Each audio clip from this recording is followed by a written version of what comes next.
Yeah, yeah. Thanks a lot for that music. You're not supposed to make me cry before I'm supposed to talk. The music, the meditation, the prayers, you're not supposed to make me cry first. That's not fair. So as always, it's just a real joy to be with you all. The Blakemores and Larry Ficken all send their love and their good wishes to Center for Spiritual Living Visalia and all those that know them and those who don't, because they send goodwill to those as well. So here we are again, another month starting. This is my birth month. So as my mom reported, at the beginning of March, I started to get really busy. And I feel that every single year. There's this quiet of January and February, and then March starts the kind of the churning of let's get going, let's get moving. And living where we live now, the shift of seasons is more dramatic than it was when I lived in Southern California. So we start to see the churning of nature and growth happening. And so we feel it viscerally and we see it everywhere we look. All the little buds. We got our first daffodil this week, and the rest of them are just about starting to pop. So there's something moving, some new energy happening, this shift of spring. We get to spring forward next week. So here we are, and it's a perfect time for this theme of, possibilities, open to possibilities for the month, and living in the question, which is today's topic. And it's, of course, so perfect for me and what's going on in our life here, and I'm sure for all of you as well. This open to the possibilities, living in the question. That is not an easy thing because our society is answer driven. We want to know what we know. We want to get the facts, the real facts, the truth. We want to have answers. I know in my family growing up, that was one of the commodities in our family, was having answers.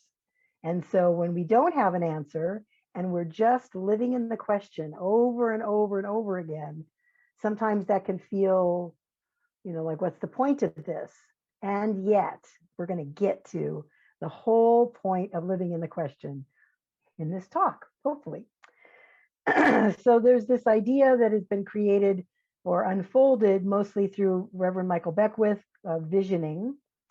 And visioning is a really beautiful process where we step out of our old conditioned thinking, our past-based thinking, the way it's always been up until now, and we open to something bigger, something beyond our limited, very creative and very amazing imaginations, and what we've always known about us or about life or about other people or about how it should be, whatever the it may be for you. And in visioning, we open to something bigger. It really has us move out of this past-based thinking into possibility-based thinking. We can say to ourselves, there are infinite possibilities available here. And that sometimes also feels overwhelming. Well, if there's infinite possibilities, then it doesn't matter what I do. And in one regard, that may be accurate.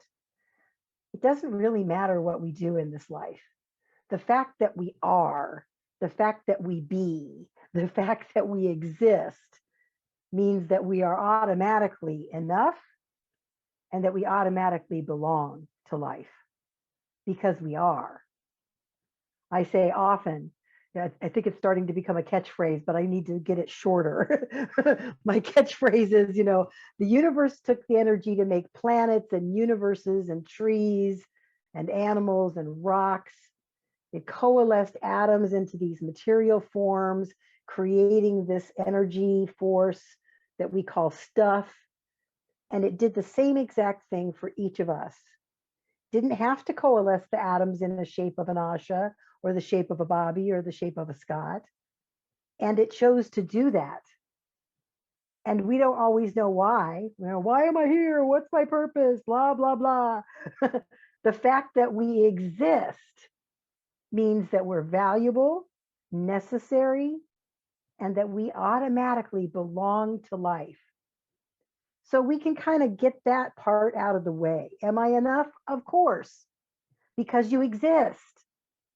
It's taken me, I'm almost 60. I'll be 60 at the end of this month. It's taken me till now to really, truly begin to release the old ideas of not enoughness, to notice much more quickly when that old story wants to play in my own mind, when that old, worn out, bedraggled idea wants to rear its head and have its way with me. And now I can say, yeah, I get it, brain. I get that there's a part of you that wants to hold on to that idea, to stay small, to stay limited. And we're doing something different now. We're moving beyond that. We're letting go of that because if we're here, we are necessary and we belong. So now what do we want to do? If we know we belong, if we know we're necessary, if we know it's not what we do in this life, and yet we are creatures of doing this, it's how we express, many of us, even if it's just the doingness of being quiet at home, reading a book. My stepdad doesn't seem to do a lot. He sits in a wheelchair a lot of the day and does word search puzzles and reads Louis L'Amour books and plays cards and Rummy Cube. And he's necessary and important and vital in the life of the world in this form or whatever form his energy takes when he releases this form. So what do we do now with that information? Visioning can help us move to the next place.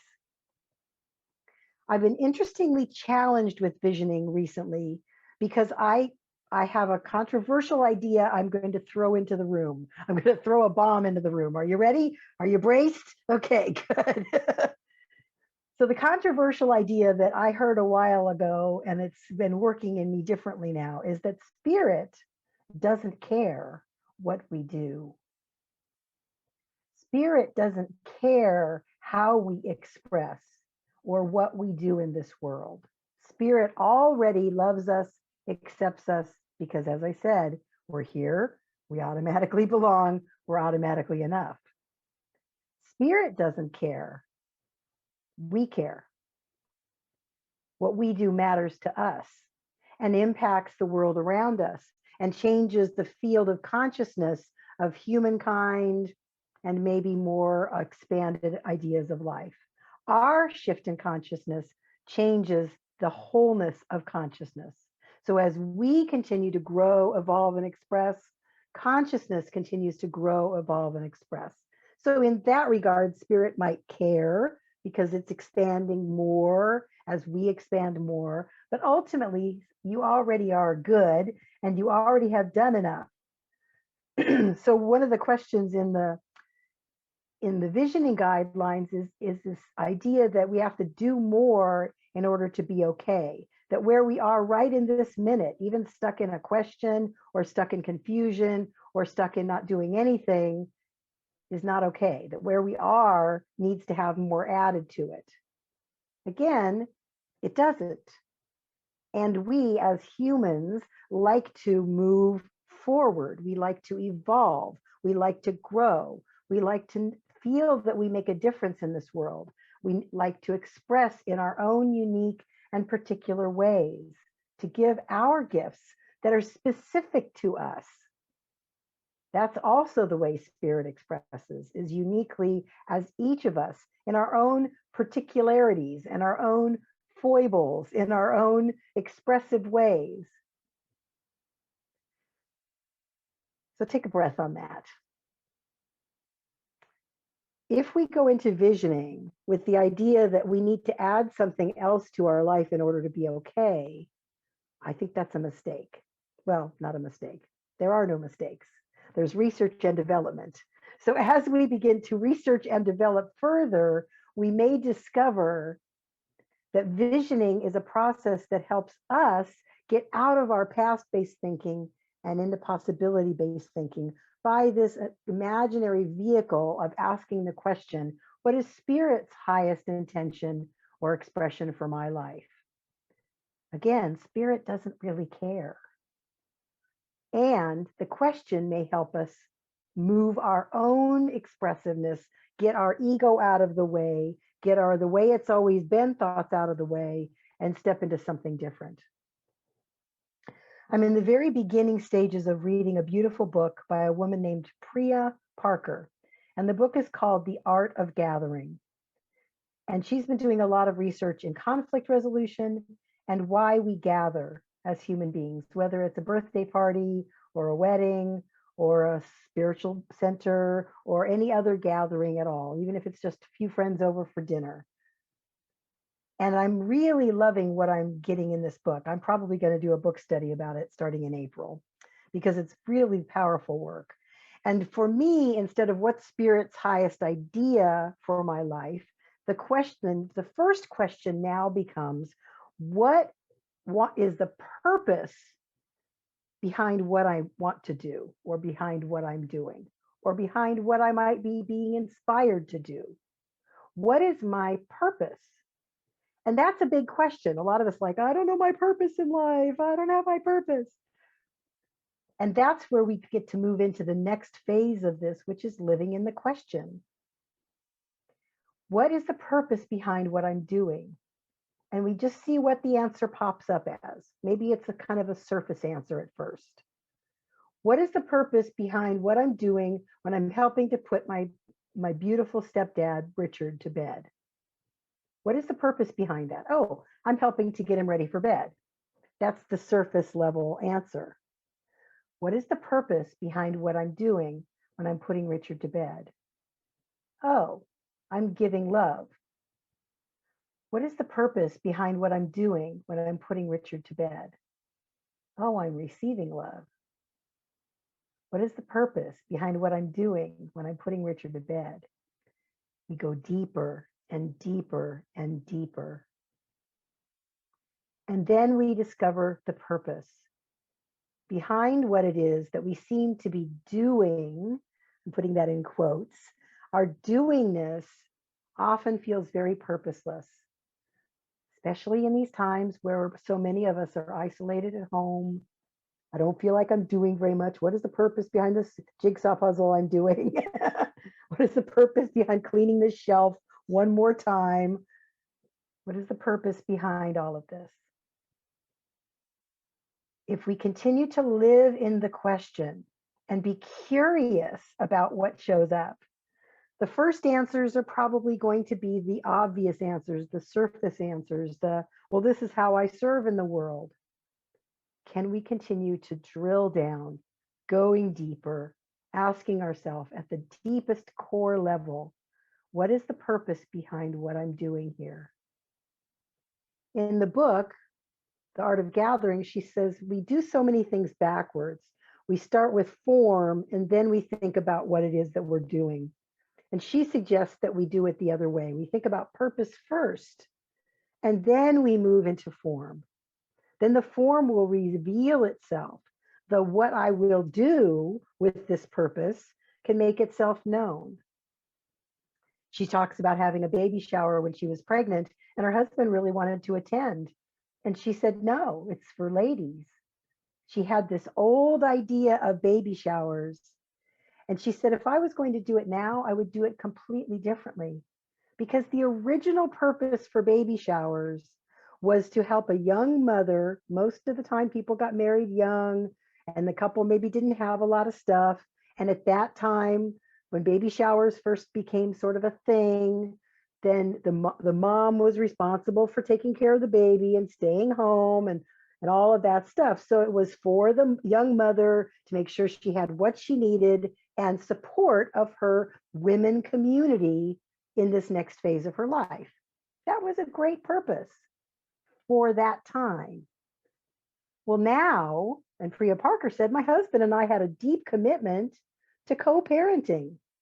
I wasn't going to be doing this on my own. And so we wanted to celebrate in this ritual called the baby shower, this idea that we're stepping into co-parenthood, which meant that he could have fathers there to support him. I could have mothers there to support me. We have the wisdom of our community to bring us forward into this next very different phase of our life and existence. By getting clear on the purpose of the baby shower, The form of the baby shower looks completely different. Weddings look different. Birthday parties look different. Dinner parties look different when we get clear on a purpose. There's a lot more to it, but I just want to kind of give you the overview of this idea of moving from purpose because it's been working in me. There are no mistakes. When I pulled up the theme for this month and the theme for this week, I had to laugh because I'm right in the middle of shifting and deepening and choosing consciously what is the purpose for what I do in the world? How is it that I want to express? What is it that's uniquely mine? Does it need to look the way it's looked up until now? Or is there something else calling me? And being willing to let go of how it's always been, to let go of what I've done up until this moment, and step into the question, what is my purpose? What am I here to do? Through every single thing that I do, I'm here to express my deepest purpose. Take another breath. So when we live in the curiosity and we live in the question, we can ask ourselves questions as well, and then open to the ideas and the answers that come without judgment, without reservation, without expectation. And the visioning process is a great way to do that. Just having a piece of paper in front of you and going into the silence for a little while, maybe just 10 minutes, and asking yourself some questions. What is the purpose behind what I'm doing? And then drilling down into that. What has the story been up until now? That's a really good question to ask. What's the story been up until now about this thing that I'm specifically asking about? What's been the story of my relationship? What's been the story of my work? What's been the story of my purpose? What's been the story of, you name it? What's been the story up until now? And write about that, or record it on the phone, or whatever style works for you. Maybe you ask a practitioner and you write down the questions you want them to ask you, and then you have them ask you those questions if you're like me, a verbal person who does better thinking out loud, does better opening to curiosity out loud. So find your way. Writing, draw, maybe you draw, maybe you get crayons and you let your inner child draw stuff as the answers. I don't know what your way will be, and you will find that. So one of the questions is, what's the story behind it? What's the story up until now? And then, am I willing to change the story? Am I willing to have a new story? How many of us have had stories about the bad former spouse, the terrible parents, the horrible way we were treated in a particular situation, and we've carried that as if it was true, the way, the only way? Are we willing to let that go, to entertain a new story, to be the author of our own story? And now we're only in the middle, so let's change the rest of the story so we can move to something different. And then we come back to, what is my real desire here? Is my real desire to have people laud me and feed my ego and have me look good, all that stuff? Is that my real desire? For most of us, probably not. Is my real desire to be present wherever I am, to be living from my deepest purpose? And then what comes when we ask that question? There are no answers in this talk. I hate to tell you, I don't have any magic answers. I have lots of questions because I, again, had to laugh out loud when one of the questions or the points of this outline of this talk, which I always modify and make my own, was curiosity as a way of being. Well, that's my whole thing. That's one of my main purposes, is to invite people into the curiosity. What do I think this means? What else might it mean? What else might it look like? I'm very much a person who likes to live in the curiosity and live in the question, because I notice for myself all the places where I've been fixed in this is the way it is. And when I get myself fixed into a space of this is the way it is, I've got no room to grow, to stretch, to expand, to do something new, to do something different, to do something more in line with why I'm actually here. I'm stuck if I think that's the way it is. The third point, which I found to be, again, very germane to what I've been reading about and looking about and thinking about these days, is what's my purpose for? What is anything that we do really for? It's for the highest and best good of all concerned. It's for a world that works for everyone. It's for the good of the collective. I listen to CBC radio all the time, Canadian Broadcasting Radio, because we're right on the border. And so my car picks up CBC really well. And I love hearing Canada's perspective on them, their life, but also on the craziness that's happening in our country a lot. And they have every week in British Columbia, which is where I'm listening to the radio from, this beautiful health officer named Bonnie, somebody or other, I can't think of her last name. And she does these beautiful reports about what's been happening with COVID and what's happening with vaccines. And she's got the softest, most lovely, kind voice. She's our Anthony Fauci for British Columbia. And she just calmly every week reassures people, here's what we're doing. And she also highly emphasizes that getting a vaccine and wearing a mask and social distancing is not just for you. It's for the good of all, for the good of the collective, for the good of every person. That when I wear the mask, it's not just to keep me safe, but to keep you safe. And she does it in such a loving and sweet and kind and gentle way. And that's what we're doing all this for. That's what we do when we expand our consciousness. We're doing it for the good of the collective. Every tiny inch that we stretch beyond how it's always been, or the way that I think I wasn't enough, or the way that I think what I want to do is impossible, every time we stretch one little inch in the direction of something new, in the direction of a dream, in the direction of our purpose, we are shifting consciousness for the good of all. I've heard the number that if 144,000 souls shift their consciousness, we can change the world. Well, I think we're at that place, and we can see that. We can see all the upheaval happening. We can see the old paradigms resistant and also breaking apart, terrified and falling away, clinging and being gently and lovingly pried away. I know it's scary to let go of that old paradigm. We can help you. I'll hold your hand. It'll be all right. So, are we willing to live in the question? I've gotten very clear. I'm taking a month off. This whole month, I'm basically taking on sabbatical. So you're my last talk for the month. I have a couple more weeks of a book group that I'm finishing up, but I'm taking time for myself away for a couple of days. And then my husband and I, at the end of the month, we have birthday and anniversary are on the same day because we got married on my 40th birthday. We call it birthiversary. So we'll go away for a couple of days at the end of the month because it's our 20th anniversary and my 60th birthday. And we had a plan to be in New Zealand. This was my dream.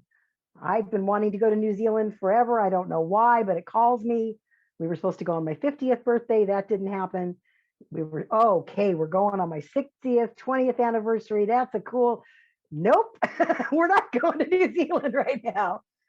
So that's the old story.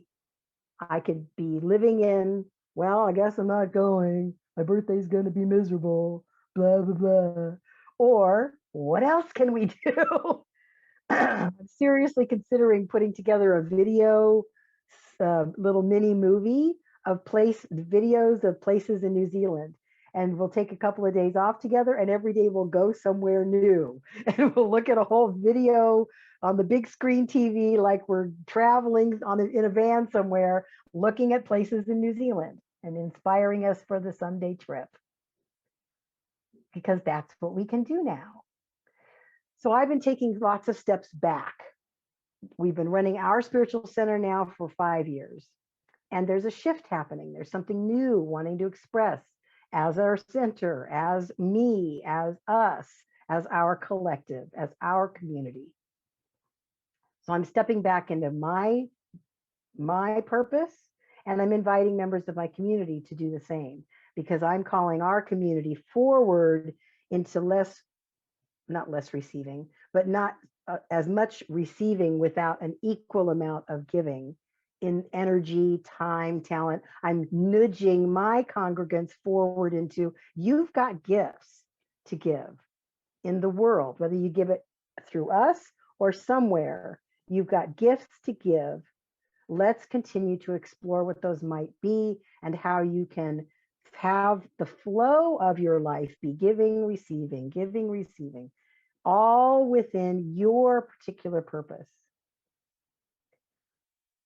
In talking with some supportive members in my community and part of my wisdom council and some practitioners who love me, I've gotten very clear that since I was little, my purpose has always been to have whoever I'm with understand that they belong.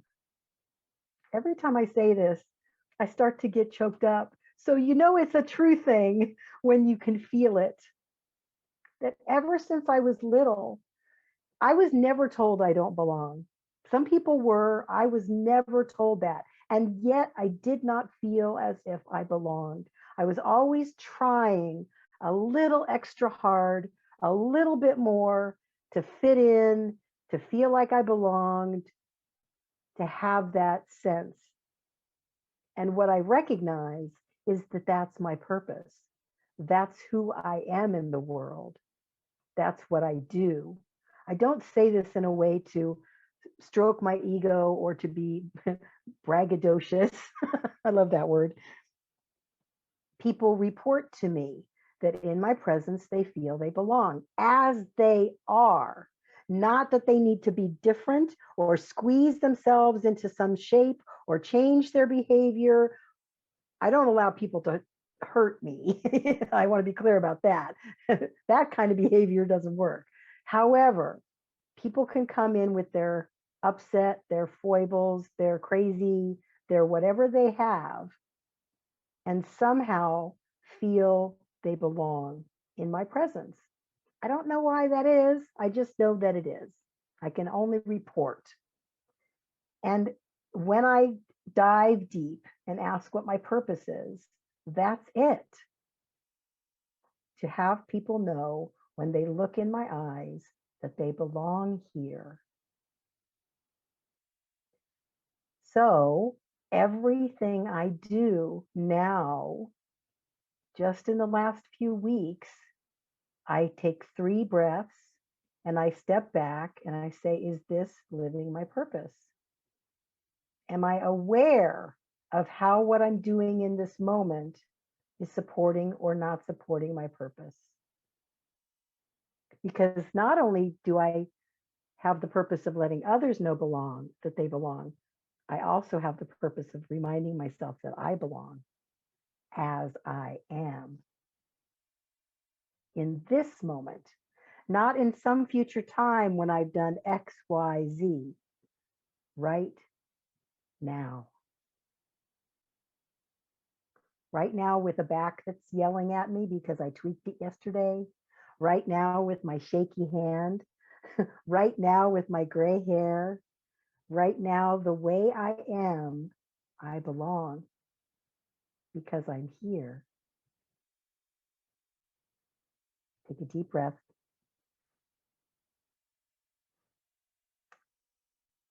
When we ask, what am I to do next? Our ego wants to get right up into the forefront. Years ago, when we were living in Huntington Beach, California, I was feeling like I was called to be of deeper service in the world. I was really feeling this push. I'm called to be of deeper service in the world. And I really thought that meant a lot of people. I thought that meant I was called to serve in a big church, or that I would be reaching hundreds and hundreds of kids, or whatever it was that I was going to be doing would be touching a lot of lives in a kind of a tangible way, tangible, visible way. And then my husband's mom had a stroke, and they lived in San Diego, she and her mom.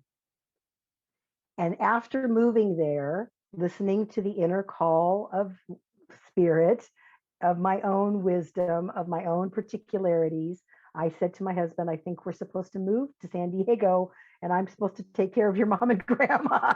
And he's like, okay, let's do that. And after being with those two women, with just the three of us, because my husband was commuting almost every day still back to Orange County, because we really didn't know when we first got there how long we would need to be there. So it was me and these two beautiful women. I didn't have a church. I had no friends. It was just me and these two beautiful women, because we weren't sure. And so why make a life? Why find a church? You know, why make friends if we're only going to be here for 6 months? We really didn't know how long she would be hanging around. I got clear a couple of months in. Oh, I was being called to deeper service. And I thought it was to a lot of people. I thought it was going to look like this. And what it really was calling me to was deeper service to these two amazing women. And it wasn't just about me giving, because what I received from them was powerful, life-changing, and amazing. Through being with those women, caregiving, serving them, the illusion of me serving them, they were teaching me, this is the moment we have. Live in the now. Let go of your future thinking, honey. None of that's going to serve you now. Be in this moment. And that was the gift I received. So we get these ideas. Well, this is what it's going to look like. Go deeper. Keep listening. Follow the intuitive wisdom. It will guide us in the direction of where our purpose next will be served best. Maybe for today, maybe for 10 years, I don't know. When I trust that inner voice, that inner nudge, that inner wisdom, my life expands. The question for me is, whatever it is that we're doing, is it expanding us or contracting us? There was a question in the page. Where is it? I want to find it. This is really good. Oh, how do you discern between your personal agenda and that of spirit, or that of your purpose? Are you energized or are you drained when you do it? The more I notice that I'm energized by something, or the more I notice that I'm drained by something, that's good research information. That's data I can look at and use to continue to live in the question. I notice when I do this thing, my energy gets sapped. But when I do this thing, I feel energized. I notice when my consciousness is remembering my purpose when I do this thing, suddenly I have more energy. Interesting. Data, information, research, development. We can continue to grow. Wayne Teasdale in The Mystic Heart says, spirituality serves as our greatest single resource for changing our centuries-old trajectory of violence and division. Spirituality is profoundly transformative when it inspires in us the attitude of surrender to the mystery. Can we surrender to the mystery? Surrender to the question. Be curious. I write a lot of songs, and recently I ended up writing a bunch of songs about curiosity. What might happen if I give a bit more love, share more compassion, express more joy? What might happen If I choose to live this moment, I don't know, and I'm curious. That's just one of the verses. Curiosity is my spiritual practice. Staying open to the question is my spiritual practice. And continuing to explore my purpose. And how is that being expressed right now is the question. Another breath. Thank you, as always, for allowing me to be with you. Being with you helps me grow and helps me learn and helps me expand. I'm deeply grateful for the Center for Spiritual Living Visalia and the way that it continues to grow expansive consciousness in the world. And so it is.